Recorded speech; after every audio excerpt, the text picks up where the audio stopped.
Okay, so this is the CAR-PGA virtual panel for May. I think I accidentally said March last time. I messed that up constantly, but sorry, it's May. I know where I am and who I am. Speaking of who I am, my name is Mike Tresca.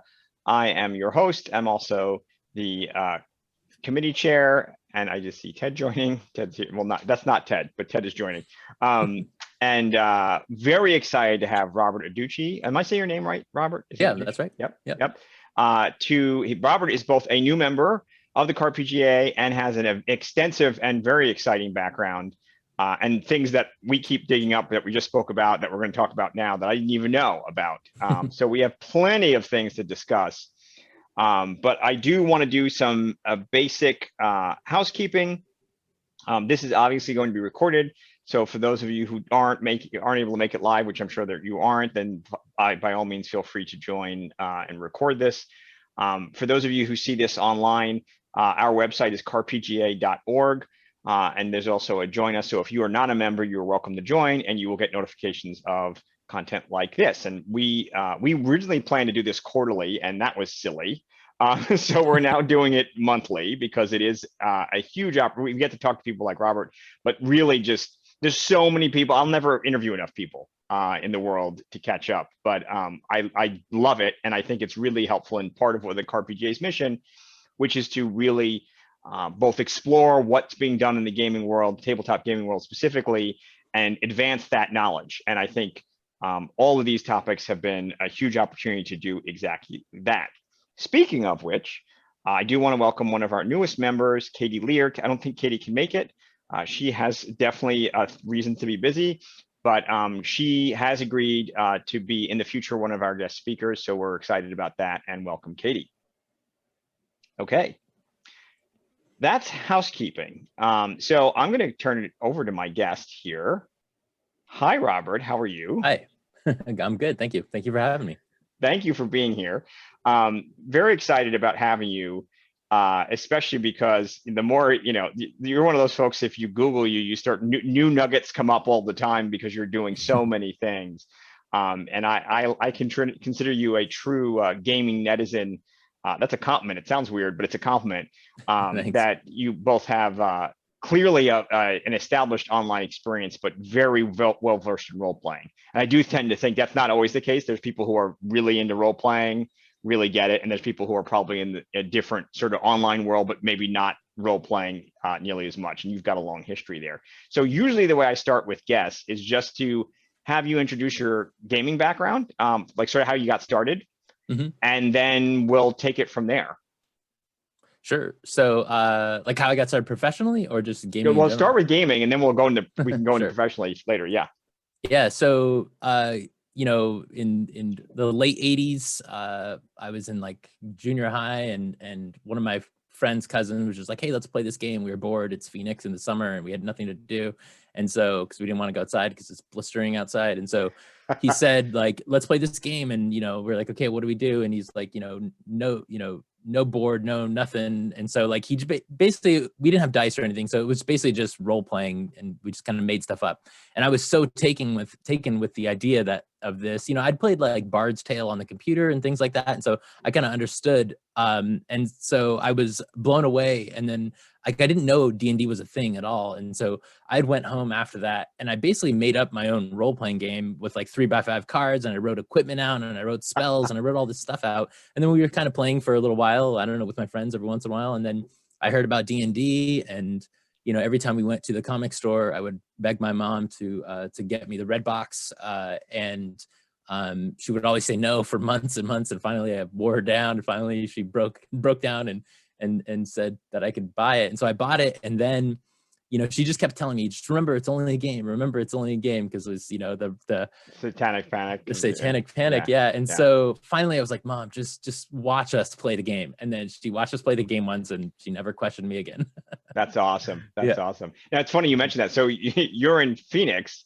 So, I always think the reason people play D&D on the East Coast is because of the winter. And you're like, it's hot outside. You can't burst into flames if you go out there. So it's really interesting. I think any environmental challenges is a good excuse to play indoors. And definitely. It's funny for me, my mom was my first DM. Oh, which nice. was really quite like I say that now, and like it used to be such a normal thing, and I mean to me, but when you say it out loud, you're like, oh, that's kind of weird for like a 7-year-old.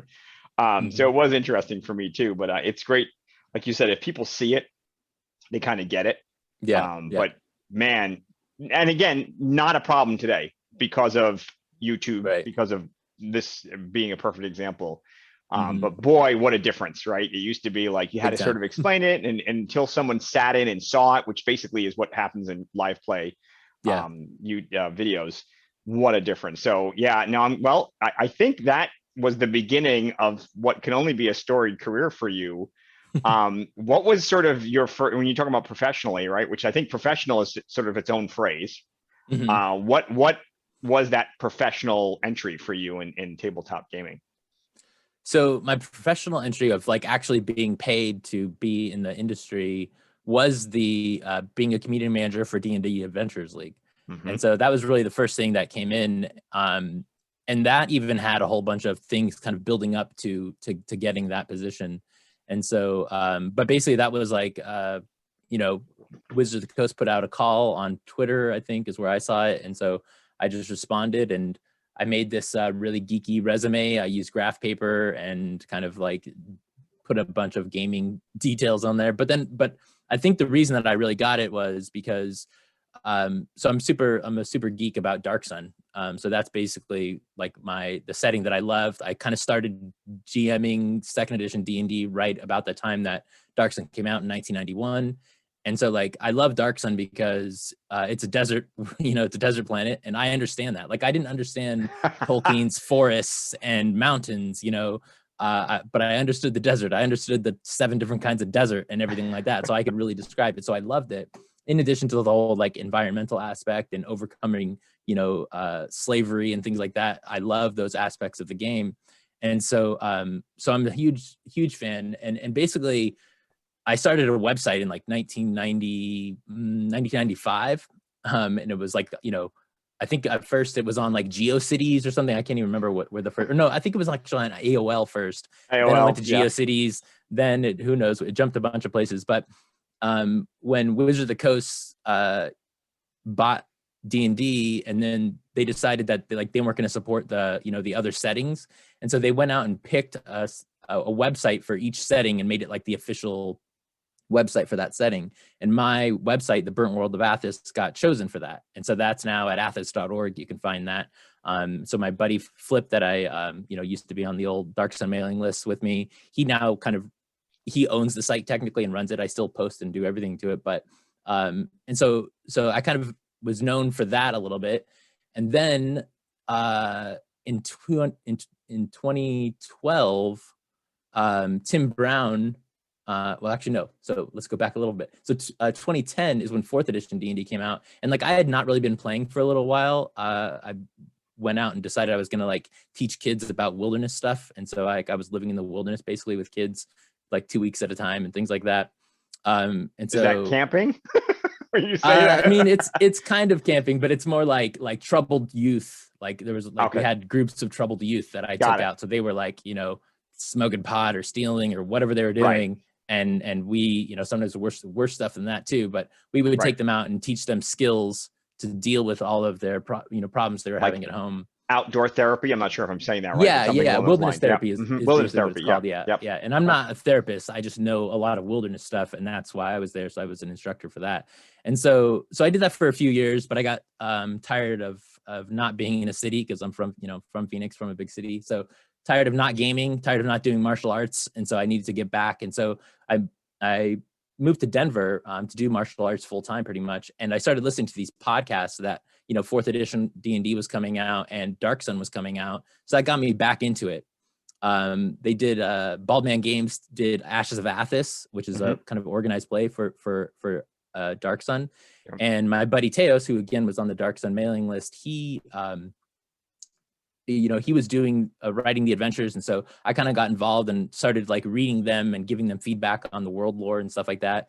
Then I started editing, and then I wrote a couple of them too. So that was my first writing experience. And so going from there, but that was all volunteer. And then a couple years later, I see Tim Brown, who's the creator of Dark Sun, one of the creators.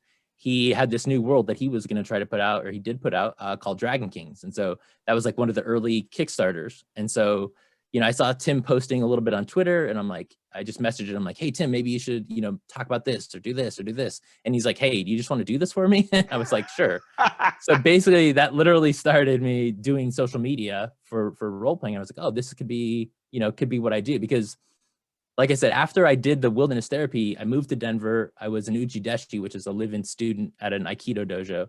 So I was living at the dojo, trying to figure out like what I was going to do with my life next, because I had done like database administration, I'd done the wilderness stuff. So like I was at a point where like I didn't know what I was going to do, and so I started doing social media, and then that kind of, you know, I started doing social media for conventions and for stores, and then it started Kickstarters, and so I just kind of, you know, slowly did all of this work in the industry, and then that's kind of what gave me, I guess, the background to be chosen by Wizards of the Coast to do community management for the Adventurers League. Wow. So I'll say just one thing. I did Aikido for like 6 months, but Nice. I loved it. It was amazing. Because I had studied different martial art, and it was so different. It was really refreshing. Oh yeah, I've studied a ton of different martial arts, and I settled on Aikido just because, I don't know, it was just, it felt right to me. And so that's why I decided to be an uchideshi. So I was a live-in student. So I basically practiced for about 6 hours a day, and I was only allowed to practice with, like, during the actual classes, I was only allowed to practice with people that were black belt level and above. So you got real fast, real good. Yeah. Real good, real fast. Yeah, I believe it. I'm pretty sure there was someone that we work with that was at the dojo that was similar. So really, really amazing. But that's awesome. Bill said, I did Aikido until my weird sensei broke my collarbone. Ouch. That's funny because I've practiced tons of martial arts, and I've been injured the most and the worst doing Aikido. But Aikido is supposed to be like this nice, easy martial art. And it is, if people kind of know what they're doing. But there's also a lot of hardness in it. And one of the things as an uchideshi, as a live-in student, all of the older instructors, you know, they kind of, you know, want to put you through their paces kind of thing. And so I had an instructor throw me, and I hadn't yet, like, I was brand new. I hadn't yet learned how to take break falls. Oh, and so, no. Which a break fall is like like when you get thrown, you need to know how to fall. Yeah. And so I hadn't learned how to do that yet. And so he hurt me pretty bad. Oh, man. And that injury still kind of comes up every once in a while. Ouch. Ouch. Yeah. Learning to be thrown/fall is like one of the best skills I ever got. That's the one thing. I don't know a lot from Aikido. That was the big piece, was that. I mean, I still know I do it right, but I do it better than I did. That's for sure.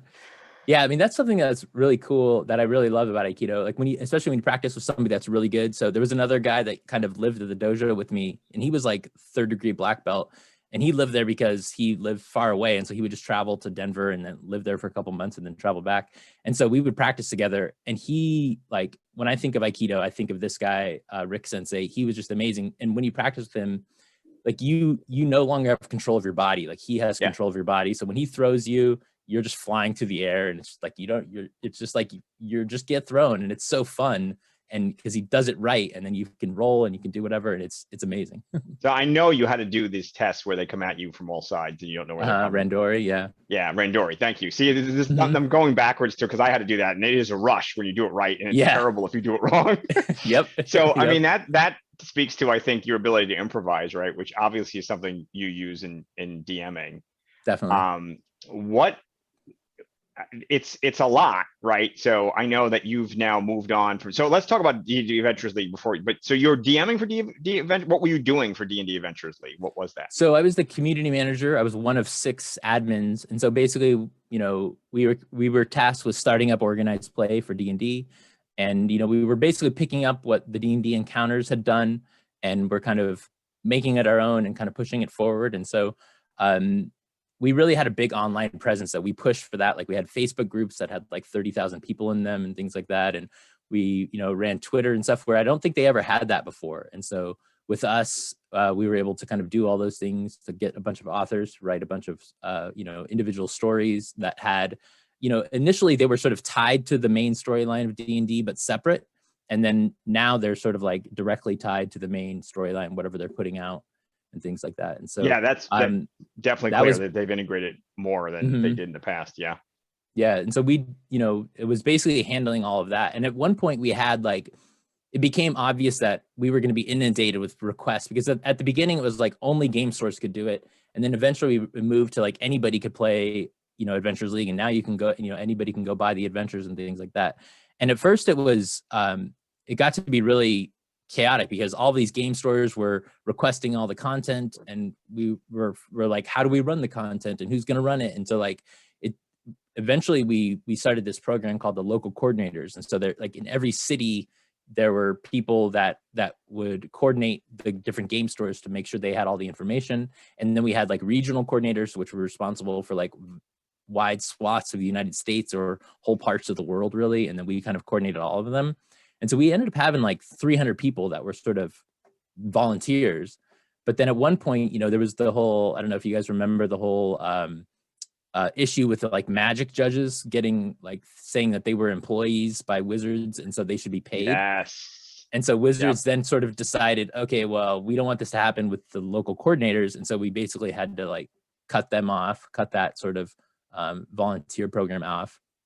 But then that's when it sort of opened up, like anybody could buy the adventures, and they were on the DMs Guild. And so we didn't have to do as much work that way.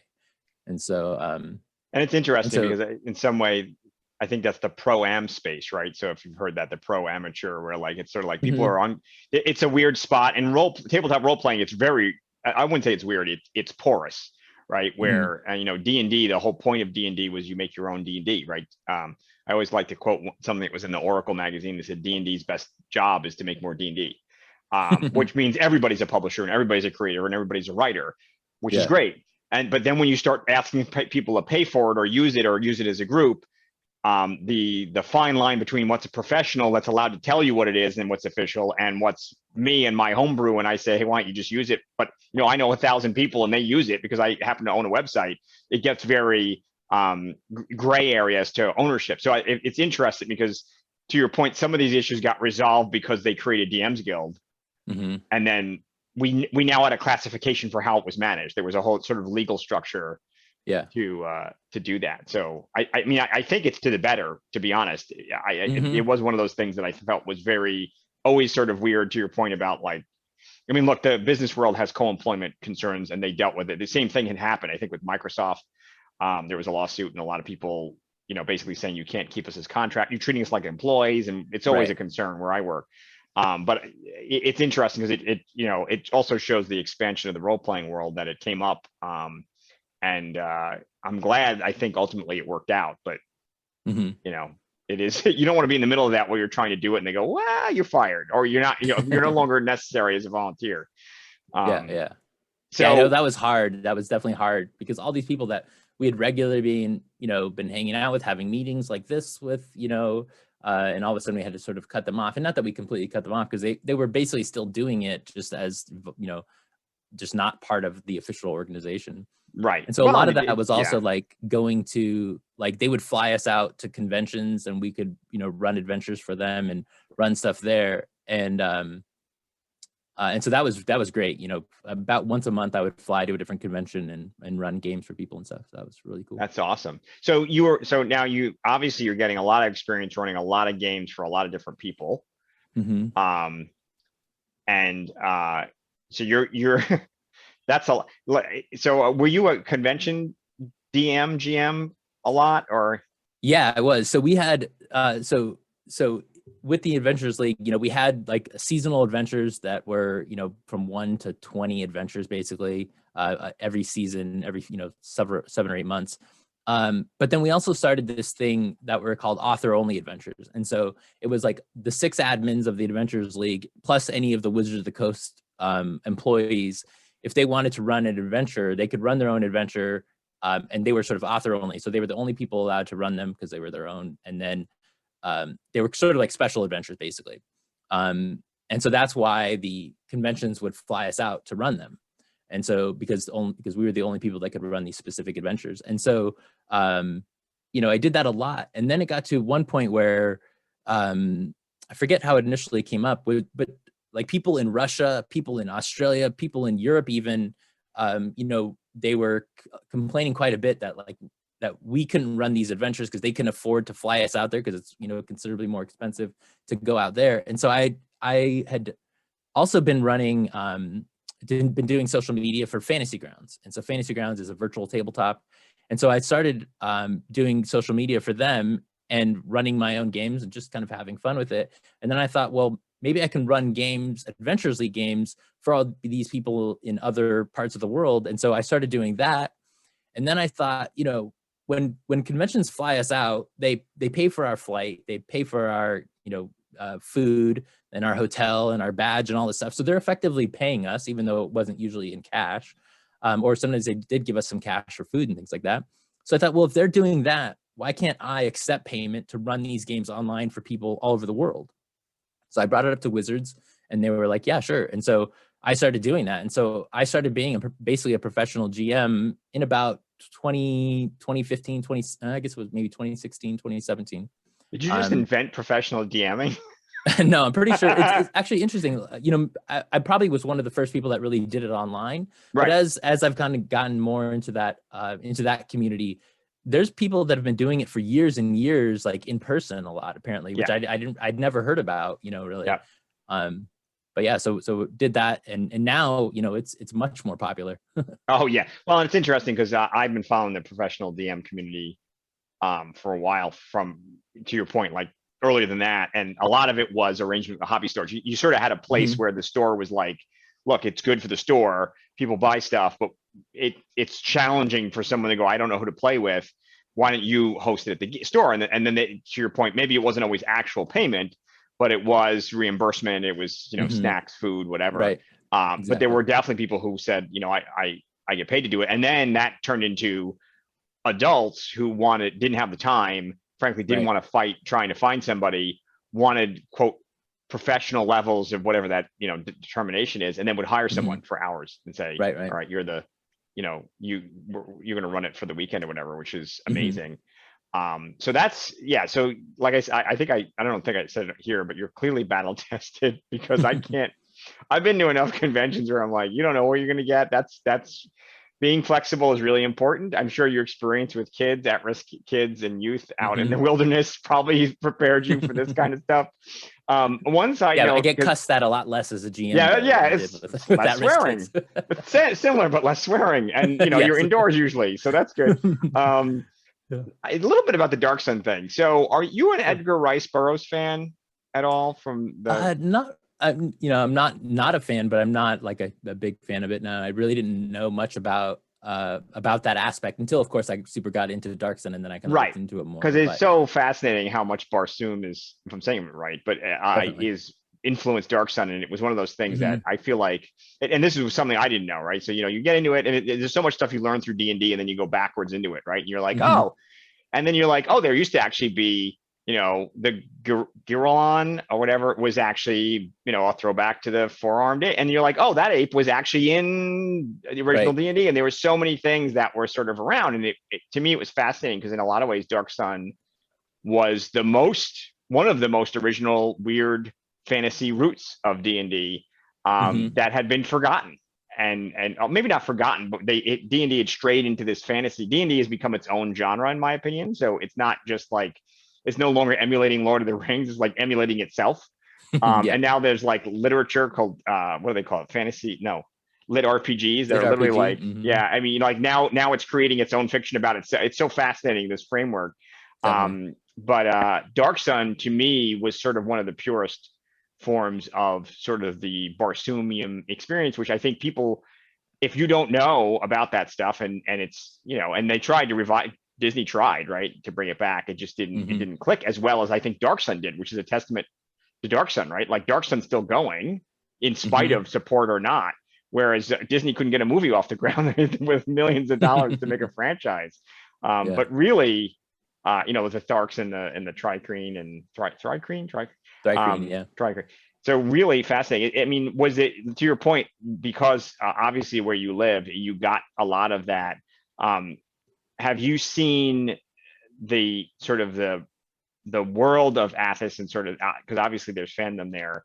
Have you seen that evolve in terms of people coming to it? Is it sort of an equal, I mean, in some ways, I imagine it's timeless because of ecological concerns, right? Which we absolutely is a thread in Dark Sun. Yeah, I think that's why since with 5th edition D&D and people bringing back Ravenloft and things like that, and there's all these concerns about like the way they wrote the Vistani and things like that. Like people are like, well, they're never going to bring back Dark Sun because it has slavery and because it has all this stuff. And I think that's slavery has always been bad in Dark Sun. Like I have some of the original documents that talked about Dark Sun, and like they were internal in-house documents from TSR that said like slavery is always bad. Slavers should never be seen as good at all. And so, that was always the view of it. And so I think that there's plenty of room for Dark Sun in 5th edition, and with our current, like you said, with the climate issues, like there's direct climate issues in that game. And so like overcoming tyrants and overcoming oppression and things like that, like those are all elements of the game that I really like and that are applicable now. Yeah, I have to do a shout out to one of my players. He never listens to this, so it's not a problem. But he was a defiler, which you're not supposed to be. So, and he shot through the ranks and became horribly corrupt at the end. So he probably got what was coming to him. But it was funny that you mentioned that. So first of all, that's huge. Athos.org and then Wizards of the Coast making you official. Obviously, as far as I'm concerned, anyone doing anything inspired the Dragon King's Kickstarter making just perfect sense. You're obviously the right person for the job for that kind of both social media and sort of brand presence, which I think is amazing. With your D&D Adventurers League experience, you've got a huge sort of perception, I think, of playing, both the player base and the players. How did you come to RPG Creators Relief Fund? Actually, that's one of my more recent things. How did I come to that? I was, I actually don't remember. It was actually just like earlier this year. Street, so it was like, hey. Yeah, basically. I was earlier this year, and I must have seen Hal, post something about it. Maybe, oh yeah, because Hal posted that they were looking for a PR person. And so I just went, I was like, I'll go check this out. And so I contacted him, and it just sort of worked out. And so I'm like, yeah, I'll do that. And I've been looking to kind of give back to the community in another way. And probably also because I think I felt kind of bad because like years ago, I could have used the relief of RPG Creators Relief Fund. And so if people don't know what that is, it's a charity where if you are a creator in the industry, whether you're an artist, an editor, anything, if you're a creator in the industry and you're having problems, we will help you. Like if you have medical bills or whatever, well, we can help you with money. And so I really felt like I wanted to give back, but I wanted to make sure people knew about it, because even though I kind of tangentially knew about it several years ago when I could have used it, I didn't use it because I kind of had the whole imposter syndrome thing. So even though I'd been doing, working in the industry as part of Adventures League and as a community manager for all these other companies, I had a heart attack doing Aikido. We'll go back to that, doing Aikido. Gosh. So I'd had kids, stopped doing Aikido for a few years, went back to try to start it again, and I had a heart attack the first time I went back after several years. And so at that point, I could have used it because I needed the money, had lots of bills, couldn't work, all this stuff. And so I kind of felt like if I can encourage people, like, hey, if you're a writer and you have been paid for any work, you're a writer. You are a creator. You can benefit from this. And so I want to just make sure that other writers know that it doesn't matter. I mean, I guess we do have a few details, like you can't have written like 50 years ago, or obviously not 50 years ago, but 20 years ago and then not written anything since. But if you're a recent, I think it's within 8 years, you have to have written something within 8 years. You can benefit from it. So I want to make sure that people know that it's out there, and that if you need to use it, it's there. And please, we have a lot of money. Our problem right now is not getting money. Our problem is giving money out. So please, if you need money because of a medical problem, or because like we were doing rent issues, with when COVID started and all that stuff. But it's mostly for medical stuff, and we might do other stuff too. It just depends. So if you need money for some emergency thing, please go to the website, fill out the form, and we'll get in touch. Fantastic. But I want to definitely encourage people that if you have been paid, if that makes you a professional, which means you're eligible. So please ask us for money. We will give it to you. That's fantastic. Yeah. And so I became aware of the RPG Creators Relief Fund only in the past couple of years, to your point about having it, getting the brand out there. I have supplements I sell that puts all the, whatever the percentage you're allowed to put. I think it's 50, the full to drive through RPG, it goes to the relief fund. So hopefully that I do my small part. But one of the things that, please, I'm not looking for that, but if it's $10, I'm excited. But one of the things that I think is really upsetting, and it is different now, but it was then, is that we have a lot of luminaries in the industry who really helped establish many of the games we know today, and they did not have health benefits or retirement plans. Partially that's generational, but partially that's the way the job is, right? And I don't know that if you're a freelancer now, other than maybe you probably know that going into it, whereas before, I think people who were first in the industry didn't know what the industry was going to be like. So you didn't know if you were going to have a safety net. And unfailingly, we have seen person after person basically really get into trouble because of health issues as they've gotten older. And that is a tragedy to me. And I thank you personally for being involved with the RPG Creators Relief Fund.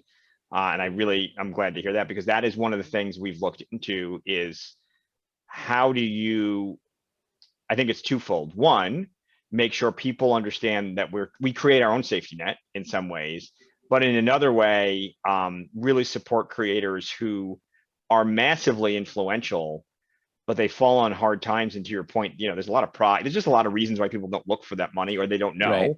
Right. And it's a real problem. And younger creators look at this and go, this is not a career then. So, I always say you can tell how an industry does by how it treats its older members, right? So it's really important that we figure this out. But more broadly, we've also got to make sure creators are paid fairly. We've got to make sure that the industry understands the value of creators, and that creators understand their value. You'd mentioned, sort of the imposter syndrome. We just don't, not enough people, I'm always, again, I come from the business world. I'll always ask for money. That doesn't faze me at all, but that is not an instinct for everybody, especially if they're starting out and they're concerned that maybe their stuff isn't good enough. And again, play that out 50 years later. And if you're not asking for the right amount of money or enough money or saving that, and you have a medical emergency, like a heart attack, please tell me you're okay, by the way. Now? Yeah, I'm good. Okay. I mean, this was a few years ago now, but yeah. Okay. Thank you. Glad to hear that. But it's a real challenge. So that's fantastic. So we have RPG creators linked off of CAR-PGA. So we do that, and we'll definitely do a shout out in our summary here. So that's wonderful. But wow, okay, that's no small. And my favorite thing is you said this. We got more money. Great. I know at least 2 people who should be contacting you. So yeah, we'll definitely look into that for sure. I'll push that connection. You're also, all right. So you're basically an RPG superhero, and you're like, you do everything. I mean, so you're doing stuff online. You're doing. We haven't even touched on everything. I'm trying to cover all the things that you do. So let's see. Let's go with the pro GMing and Fantasy Grounds, right? So are they related? Or are they separate? I mean, they're sort of related, but I mean, I use Fantasy Grounds. I still use Fantasy Grounds to this day. And I've played a little bit with Roll20 and Foundry and things like that, but I just know Fantasy Grounds so well, and I still do work for them too. So it's, it's easy for me to kind of keep with them.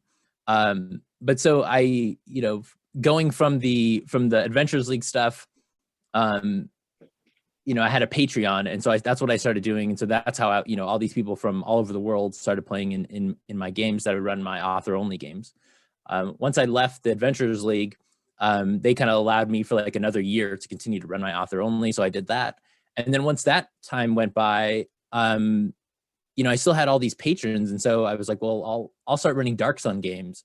And so now I run Dark Sun games. I have 2 different campaigns right now. One that's like a regular campaign, one that's more like a West Marches sort of style. It's like a caravan is moving around the world of Athos, and it's sort of like you have these little adventures, as the caravan's moving, or you stop in a city and you stay there for a couple of weeks and whatever. And I have like 20 players, and so each game they will, 5 or 6 people will sign up. They pick their characters that they want to run for that game. We run through it. Sometimes they're linked to other adventures, sometimes they're not. And so so I've got those games. I have a group that was running through all my author only stuff. They wanted to keep playing with me afterwards, and so we started through like the Dragon Heist and Dungeon of the Mad Mage. And so we ran 1 through 20 campaign, which is my first ever 1 through 20 campaign. So that was awesome. That just and you finished it recently out. finished. Yeah, that we just recently finished that. It's a couple years. And then that has now transformed into a Planescape game. So a Planescape 5th edition. And so that's sort of just all moved along. But Patreon, as cool as it is, it doesn't work very well for pro GMing, only because there's no way to schedule games and things like that. So I always had to have like a secondary scheduler. Either like I tried Warhorn for a while, and initially it was just like, a spreadsheet. Then it turned to Warhorn, and then it turned into the guys from Start Playing Games contacted me. So I'm friends with Devin Chulik, who he is, again, one of the pro GMs that a lot of people know because he was written about in what is it? I don't know, some I want to say Bloomberg or something like that, or Fortune, some big website that that kind of highlighted him.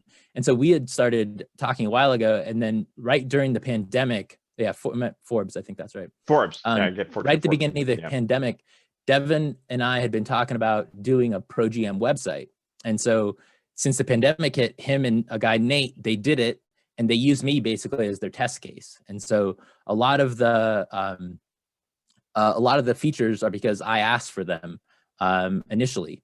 And so I've been working with them and growing with them, and it's, the community that they have now going on Discord is fantastic. A lot of great GMs. And so so it's kind of turned into, I've moved from Patreon, although I still have some Patreon folks, but mostly to Start Playing Games, startplaying.games. So if folks want to check that out, you can be a pro GM. You can go on there. Even if you've never been a pro GM before, you can start going on there. You can run free games if you want to. You don't have to charge. And then if you're a player, you can go on there. I've found that it's really great, where before I was all like Adventures League players, right? And now I've kind of moved on to Start Playing Games, as I found that most of my players now, for the campaigns that I want to run and that they want to play, are more like older professionals that make a lot. Like, I think literally 3 of my groups are like, we used to play in high school or in college, and we want to play again, but we live all over the world. And so they come together, once a week. I have a few once a week games, or a couple times a month, and we all game. Yeah, so that's awesome. So this is one of those things that blows my mind, that we're at the industry is so mature now that you can sort of do it and get paid and regularly, right? So it's not just a one-off thing. It's like, like there's an ecosystem enough to support it. So to your point, like obviously for one, you have to have players with money to be able to do it and who value it enough to pay for it, which obviously they do. For another, you have to have the vehicle to do it, which I think is the online space right now. The tools are good now. I mean, this Zoom being a perfect example, tools are good enough that you can do it. I mean, I know there's people who just do Zoom, right? That it just roll dice on the table. So you could totally do it that way if you wanted. What for you, and probably you being, I think the test case instinct was obviously right, because you had certainly a lot of sort of dealing with the public, gaming with the public already under your belt, and you sort of had a lot of internet experience, and I put those two together, you got your pro DM. I think that's your ingredients, right? Not everybody has that, for sure. So for the audience that would see this, like where do you start with becoming a pro G? So you're like, all right, so to your point, you got the website, I get that. But, I think there's a lot of anxiety around expectations as a customer versus a player. And, do you not kill people? Like, there's a lot of that stuff, right? You're like, I don't know, is that, but roll natural one. Sorry, your character failed to save. Well, I paid you money and I better, like, how does that work? Yeah. So, for me personally, while I do want to make sure everybody has a good time, I've always wanted to make sure everybody has a good time, right? Now it's just sort of implicit that I do that, because if they don't, they won't come back, right? Right. But that doesn't mean I'm not going to kill somebody if if their character does something dumb or whatever. And it also depends on the game, because some games are like, and it's just like, it's just like in-person games, or just like games for fun.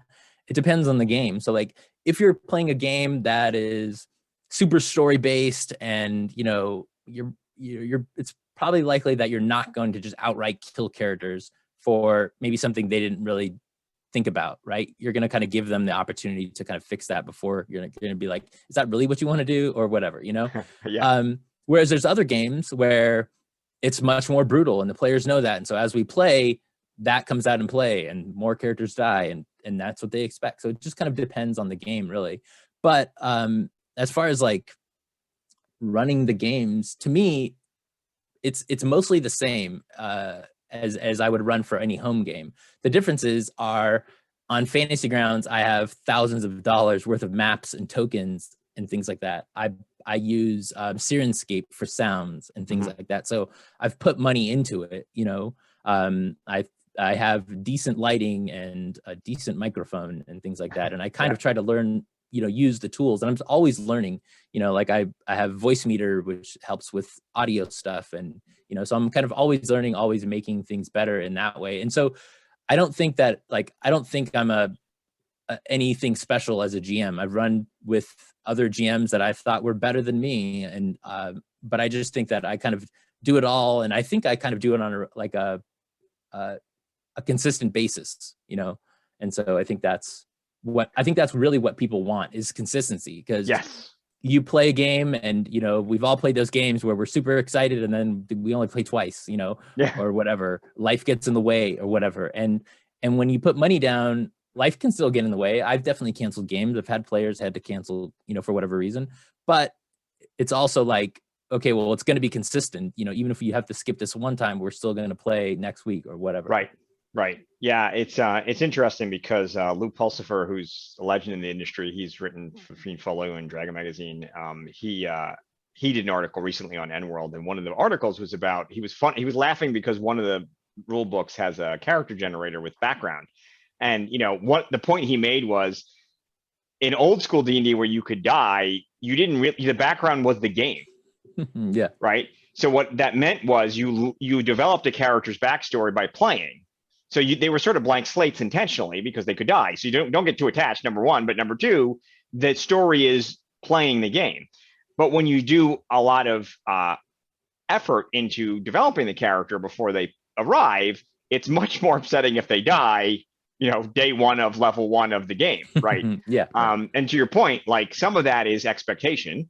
And some of that's consistency of play, right? So what kind of game you're getting into and what you're expecting. And I think obviously my gut is professional DMs are probably more flexible than sort of like the old school, like, roll a natural one and everybody die, rocks fall, everybody dies kind of thing. But yeah, I wouldn't know. I haven't looked into that. Other than that's just my gut. Is like you said, people get mad. It's okay. There's certainly ways to die in D&D and be cool with it. I mean, there's lots of heroic opportunities to blow yourself up. So I think there's definitely things you can do and still be a happy customer, so to speak. But it is an interesting point. So okay, so that's I love to hear from professional DMs, because I think it's the number one question is like, how do you still be a DM with money involved? With a customer approach. But I think you answered that well. So we said that you worked with Fantasy Grounds, but you actually work for Fantasy Grounds too, right? So in other words, you work on behalf of them. Yeah. So right now, I used to be their like sole social media person, and then at one point after I left Adventures League, I got a job with Direwolf Digital, and so they make some video games and some board games now too, because they were in Denver, and so I worked with them for a while, and so I had to kind of stop doing my Fantasy Grounds stuff, and then when that job didn't really work out, I kind of came back to the industry again, and I was like, hey, Doug, which is Doug runs Smiteworks, which is Fantasy Grounds. I was like, do you still have a position? And he's like, well, we kind of separated out, they parted it out and made it like 4 different positions, basically, one for each kind of social media platform. So I took Instagram. So I've been working with them on their Instagram stuff for the past few years as well. So awesome. Yeah, we'll have to share that I couldn't tell you. Is it Fantasy Grounds on Instagram or? Yeah, it's just Fantasy Grounds on Instagram. Yeah. Perfect. Excellent. And then you were also, I mean, there's nothing you don't do. So you worked for Ulysses. I can say it. I can say this. Ulysses Spiel. Yes. And so you're with a brand manager, social manager for their brand, or how's that work? So I do like social media, community, and some kind of internal communications. Yeah. So Bill is one of our, line developers. He does Fading Suns. So yeah, we do mostly like, we have a few role-playing games. We have the Dark Eye, Fading Suns, and Torg Eternity are kind of our three right now. And then we've got Myth. We bought the Myth IP, and so we're kind of working on getting that game back out as Myth Dawn of Heroes. And then we're going to do a role-playing game called Myth Tales of Legend. And then we've got a few other things kind of bubbling in the background as well for more games and more role-playing games. Amazing. So hopefully this is not an awkward question. Is this literally, you just do all this role-playing stuff and that's your whole full-time job, or do you do other stuff on the side? Yeah, no, it's just, so Ulysses has now, because I'm also doing their crowdfunding stuff now. So Ulysses is pretty much like a full-time job now. And then I've got pretty much like, I don't know, I run 3 to 5 games a week, as a pro GM. And then I have just Fantasy Grounds is my only other thing outside of that. So I used to have like tons and tons of small clients, and now basically Ulysses is sort of consolidated it, right? In your opinion, can you make a living off of tabletop role-playing games? I am, but I don't know. In general, I don't think, I don't think most people can. No, I mean, there's very few, I think, people that are full-time in the industry, yeah. Right. So you can, yes. And I know a lot of people, a lot of people make a living off of DM's Guild, which I know, most people can't, but some people do. Some people that are prolific can do that. Yeah.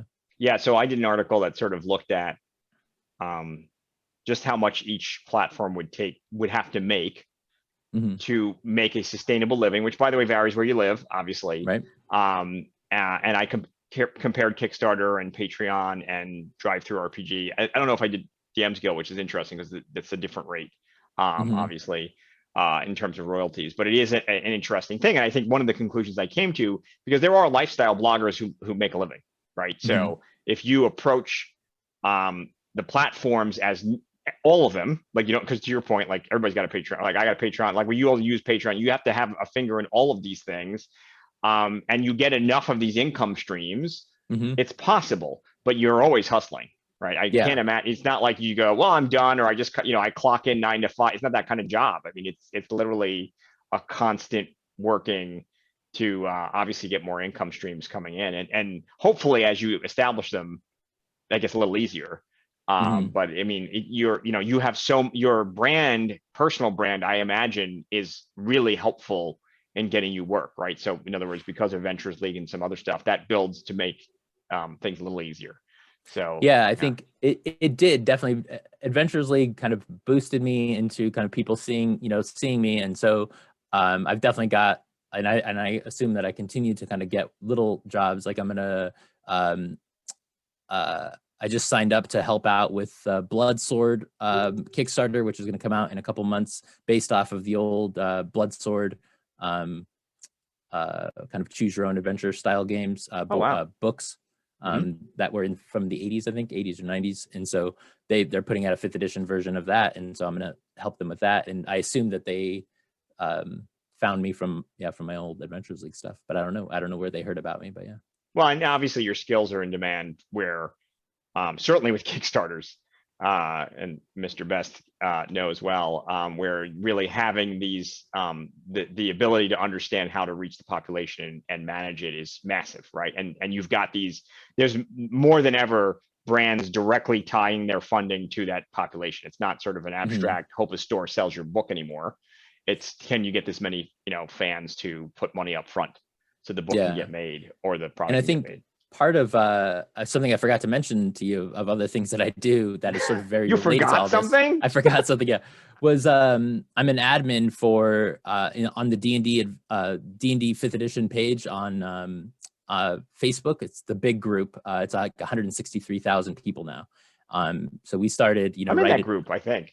like right in 2015, I think that group started, and then I became an admin of it, and now it's 160,000 people. It's crazy. I don't believe you. I think you're just making stuff up now because there's too many things. There's too much. That one, I don't do a whole lot for that anymore, just because it's so many posts, and it's like we have a whole bunch of moderators now. We have like You'd have to, 10 right? moderators. Yeah, it's crazy. Unbelievable. Well, okay, Robert, this is amazing.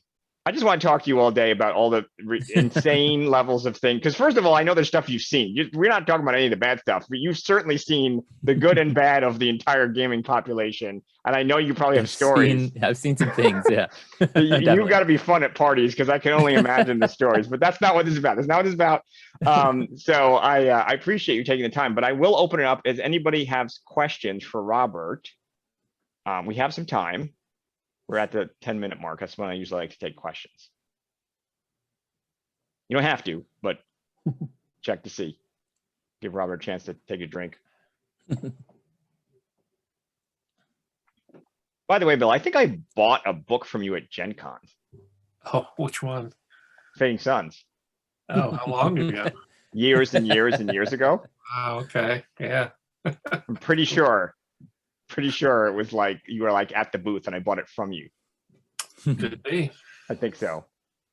It's funny. Fading Suns, the Fading Suns book should be the fourth edition. The new Fading Suns book should be in our warehouse like this week. I'm so excited to get those books. Awesome. Oh, okay. Well, I mean, Robert, you're like a walking, talking ad for like 15 brands. So they'll like just ask you to like do a shout out to any of the one of the ones you work for. I think would be fantastic. So as we wrap up here, what advice would you give somebody? So look, I want to grow up to be like you. Although actually for me, it's probably when I retire because I'll never have the time. I can't even imagine because I have a full-time job anyway. So like I get tired thinking about all the things you must have to do. But I mean, I imagine, in fact, I know it's not imagine. I know it's very rewarding, obviously, or you wouldn't do it. But for someone who wants to be like Robert, what's your one piece of advice? Just, besides just be yourself. Just don't train with that Aikido master. Yeah. Be careful. Yeah. Just, do what you want to do, like do what makes you happy. And like, I didn't really think I was going to kind of really get into the industry. I kind of fell into it, which is, I feel like what happens a lot. Because also I didn't really realize that it was that it was a viable thing, and it's viable is questionable. I mean, I don't make a lot of money, and I've got a wife and kids and things like that. And so, but this is what I want to be doing. Like I've thought about stuff. I have, I could go back to being probably a database administrator like I used to do, or being a financial analyst or any of those things, and I would make a lot more money. But I also hated it after a few years, and I was like, I need to get out of this cubicle farm and whatever. And the idea of not being a creative just doesn't sound fun to me. So like if somebody wants to do that, I would say just do whatever aspect of the industry you want to be in, pay attention to that, see what people are talking about, contribute to those conversations, whether it's on Twitter or Facebook or TikTok or wherever that the creators are. Go there and talk to them. Maybe many of them, most of them are very, willing to talk to people, willing to give you advice, willing to just engage. And that's all you got to do.